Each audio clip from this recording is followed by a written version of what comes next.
Good morning. My name is Jennifer Conklin, and I am a staff attorney at Elder Law and Advocacy.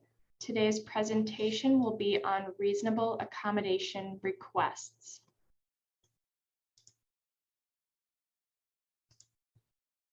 First, I'll start with some background about Elder Law and Advocacy and our programs. ELA is a nonprofit organization. We have offices in Claremont and El Centro.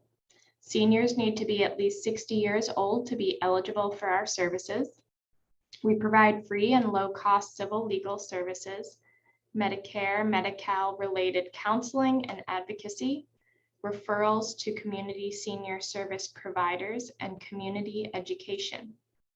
This presentation is put on as a part of our Elder Tenant Assistance Project. As part of our Elder Tenant Assistance Program, we provide legal services to at-risk seniors to assist clients with landlord-tenant issues prior to litigation. Today, we will cover the FEHA regulations regarding reasonable accommodations. Providing this legal information does not form an attorney-client relationship. The information presented today does not constitute legal advice. We always suggest that you consult an attorney for advice regarding your specific situation.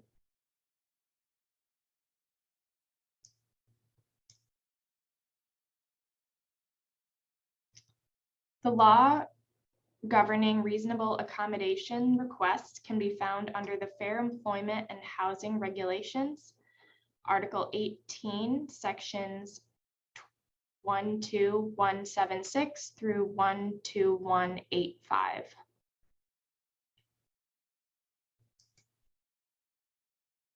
Reasonable accommodations. A reasonable accommodation is a change or exception to a rule, policy, practice, or service that is necessary to provide an individual with a disability equal access to, use of, or enjoyment of a housing opportunity or dwelling. For an accommodation to be necessary, there must be a direct logical connection, or what is called a nexus, between the accommodation requested and the disability. In requesting the accommodation, the magic words reasonable accommodation do not need to be used.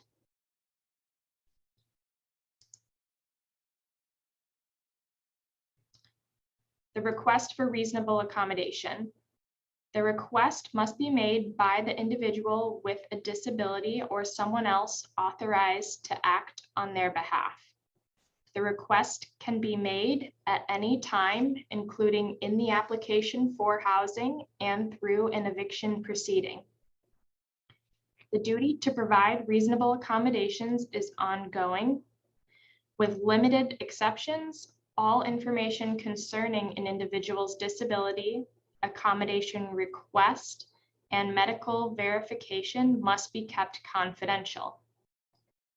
These exceptions would include when the disclosure is required to make or assess the decision to grant or deny the request for accommodation, if it is required to administer or implement the requested accommodation, if the disclosure is authorized by the individual with the disability in writing, or if the disclosure is required by law.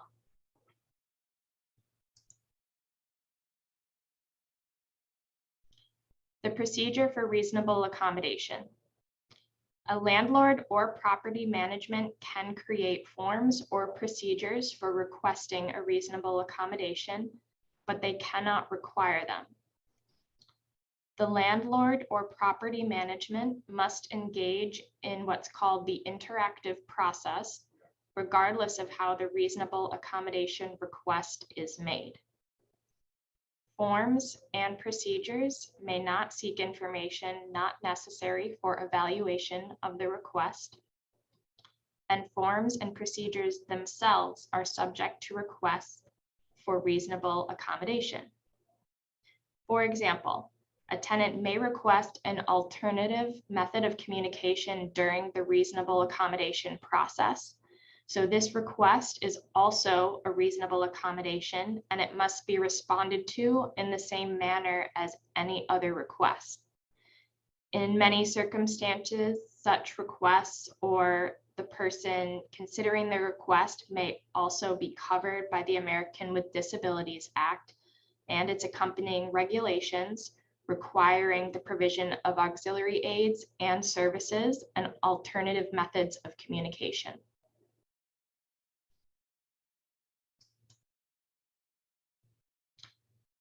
Reasonable accommodation, financial procedure.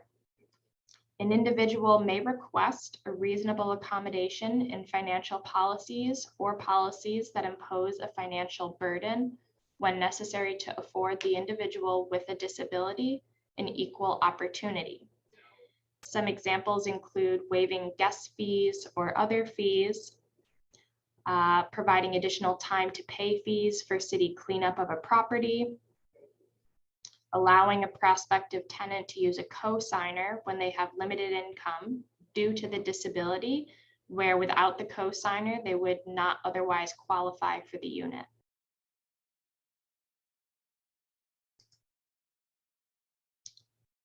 Reasonable accommodation in an unlawful detainer. An individual with a disability may raise failure to provide a reasonable accommodation as an affirmative defense to an unlawful detainer action.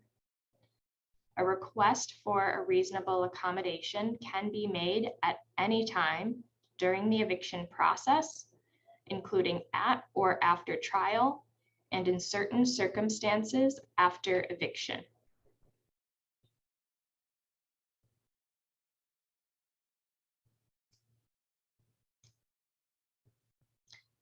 The interactive process.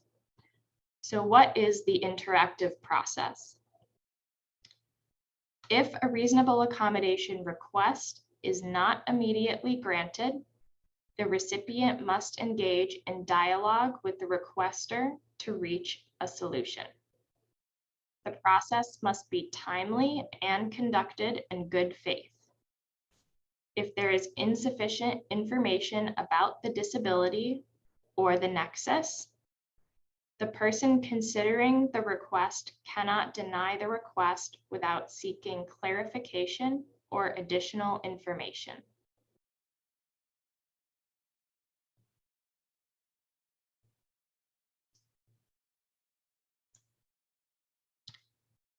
When a requested accommodation is not granted immediately because it would create an undue financial and administrative burden or would cause a fundamental alteration, or because of a direct threat, the person considering the request must suggest an equally effective alternative accommodation.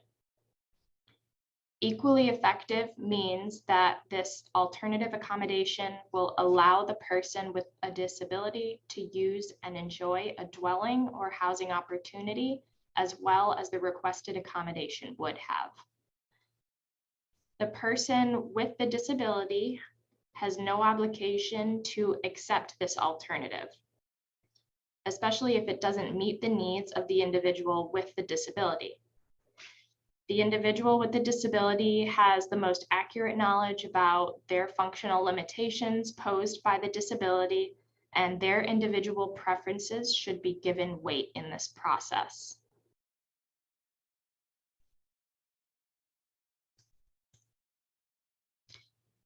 Time to respond to request for reasonable accommodation.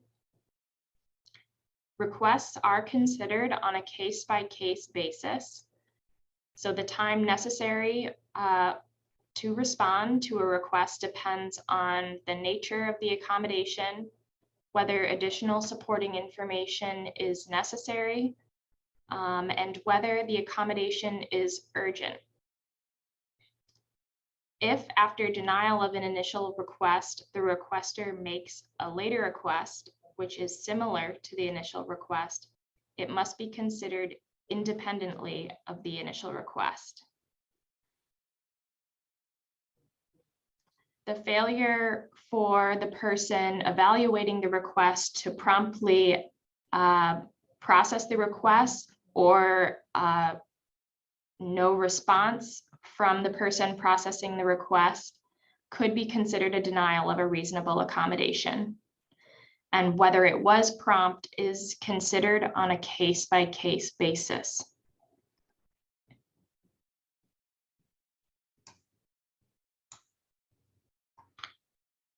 Establishing a reasonable accommodation is necessary. The person considering the request, often the landlord or property management, may not seek information beyond what is necessary to evaluate the request.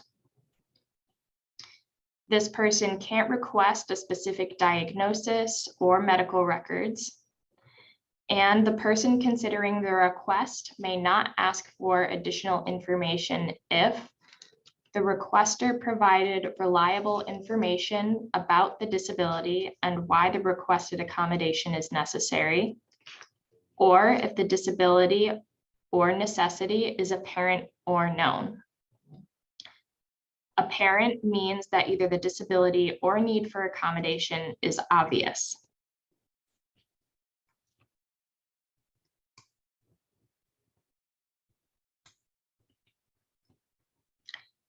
Information establishing a disability can usually be provided directly by the individual requester through self-certification. Self-certification methods include documentation of receipt of disability benefits or a credible statement by the individual with a disability.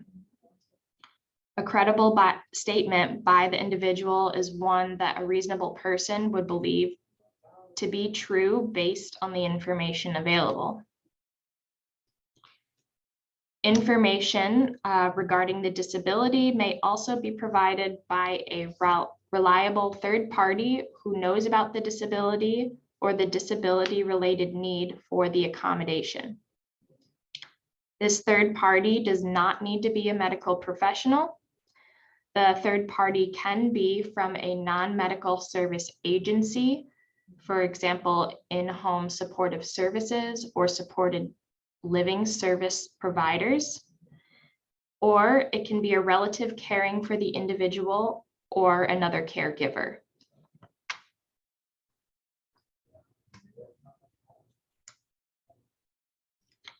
Denial of reasonable accommodation. When can a requested accommodation be denied? It can be denied if the requester does not have a disability, there is no disability-related need for the accommodation, or no nexus, if it would result in a fundamental alteration of services or operations, if it would result in undue financial and administrative burden, or if it would result in the direct threat to the health or safety of others or substantial physical damage to the property of others, and the risk cannot be mitigated by another reasonable accommodation.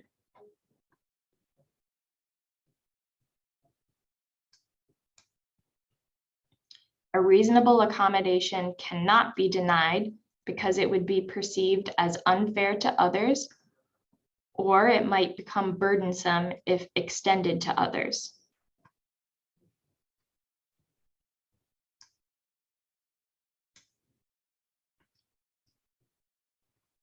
Denial of reasonable accommodation, undue burden. Whether an accommodation imposes an undue financial and administrative burden is a case-by-case determination based on various factors.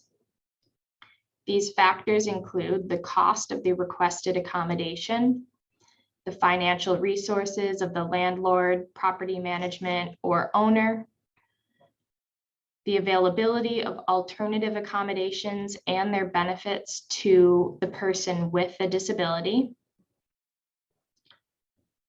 and whether the need for the accommodation arises from the owner's failure to comply with legal obligations.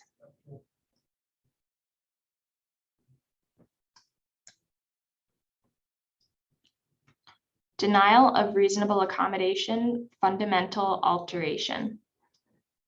What is a fundamental alteration? That is a change to the essential nature of the services or operations of the person being asked to provide the accommodation. For example, if a landlord does not normally provide shopping services for residents, a request to do grocery shopping for a tenant with a disability could be a fundamental alteration.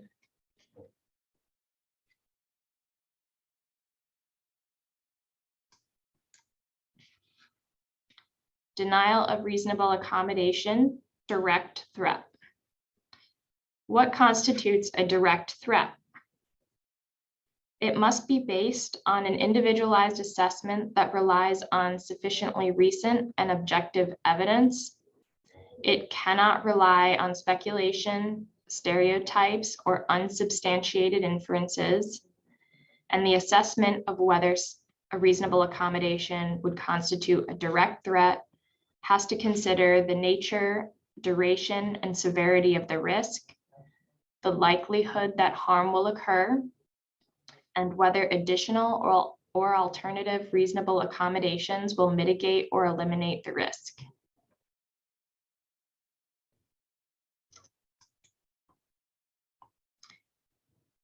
Remedies for denial. So if you are denied your request for reasonable accommodation, you can file an administrative complaint with the Department of Housing and Urban Development or the California Department of Fair Employment and Housing within 1 year of the incident. Alternatively, you can file a lawsuit in federal district court within 2 years of the incident.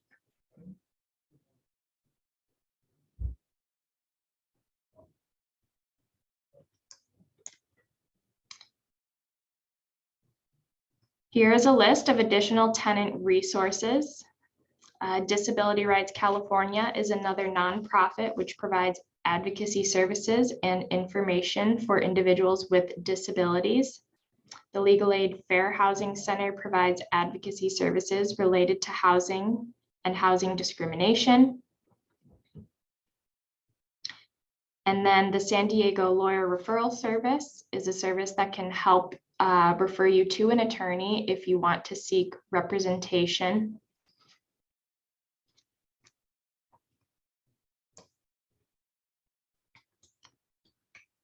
This concludes our presentation on reasonable requests for accommodation. Please feel free to contact us with any further questions you may have.